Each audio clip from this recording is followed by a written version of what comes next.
আসসালামু আলাইকুম শাহেক।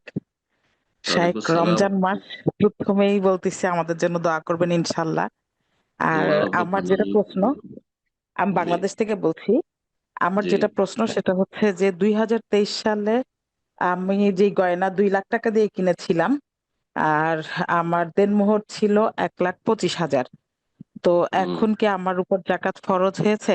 আর হচ্ছে যে এই বছর স্বর্ণের দাম অনেক বেড়ে আপনার গেছে। গয়না কত ভরি আছে? ঘড়ি ঠিক ওভাবে নাই। আমাকে আমার হাজবেন্ড বলছে মানে টোটাল 2 লাখ টাকার স্বর্ণ ওখানে আছে। না, 2 লাখ টাকা তো 7.5 ভরি হবে না। আজকাল তো স্বর্ণের দাম অনেক হয়ে গেছে। জি। কথা বুঝছেন? এখন টাকাটা আপনি নিয়ে যান। যদি স্বর্ণ হয় তাহলে স্বর্ণের নেশাও 7.5 ভরি। 7.5 জি। ভরি আপনার সোনা যদি না থাকে তাহলে আপনার জাকাত আপনার গয়নাতে ফরজ নেই। ঠিক আছে? আচ্ছা। বাকি জি। থাকলো টাকা। যদি আপনার ক্যাশ টাকা থাকে ব্যাংকে অথবা ঘরে টাকা থাকে জি। বা রূপা এক লাখ থাকে তাহলে হ্যাঁ, আলাদা টাকা আছে। 1,25,000 টাকা আছে। ক্যাশ জি। যে তাতে জাকাত লাগবে, কারণ আনুমানিক 2,000 থেকে 2,200 রিয়াল, মোটামুটি 60,000 টাকা, বাংলাদেশ টাকা 60,000 টাকা থাকলে চাঁদের নেশাবে রূপার নেশাবে জাকাত ফরজ হয়ে যায়। সুতরাং জাকাত ফরজ। এটি হচ্ছে আমাদের বুঝ এবং এটি হচ্ছে আমাদের মত। আল্লাহ তাআলা আলাম। জি।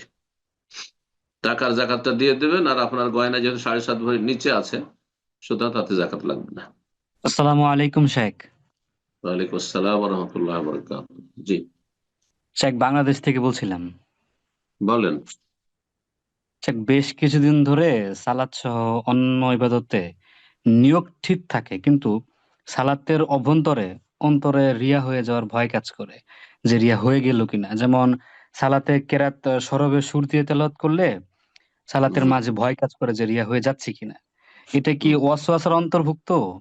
আর যদি এরকম হয় এক্ষেত্রে মানে আমার করণীয় কি হবে? জাযাকাল্লাহ খুব খায়ের।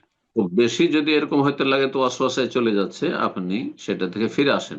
আল্লাহর কাছে আশ্রয় কামনা করবেন, আউযু বিল্লাহি মিনাশ শাইতানির রাজিম পড়বেন, আল্লাহ আমাকে হেফাজত কর ওয়াসওয়াসা থেকে।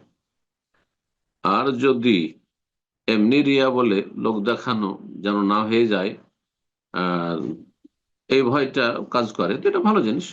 হ্যাঁ, তার মানে এই নয় যে আপনি সুন্দর করে তেলাওয়াত করবেন না, কারণ ইসলামের নির্দেশ ওয়ারাত্তিলিল কোরআন, তাহলে সুন্দর করে তেলাওয়াত করো। যায়্যিনুল কোরআন বিআসওয়াতিকুম, তোমাদের আহ, কণ্ঠস্বর দিয়ে তোমরা কোরআনকে সুসজ্জিত করো। জি। তো এসব নির্দেশ রয়েছে নবী সাল্লাল্লাহু আলাইহি ওয়াসাল্লামের কোরআনের। সুতরাং আপনি আপনার তেলাওয়াত সুন্দর করবেন, আপনি সালাত সুন্দর করবেন, রুকু সেজদা আপনি দীর্ঘায়িত করবেন।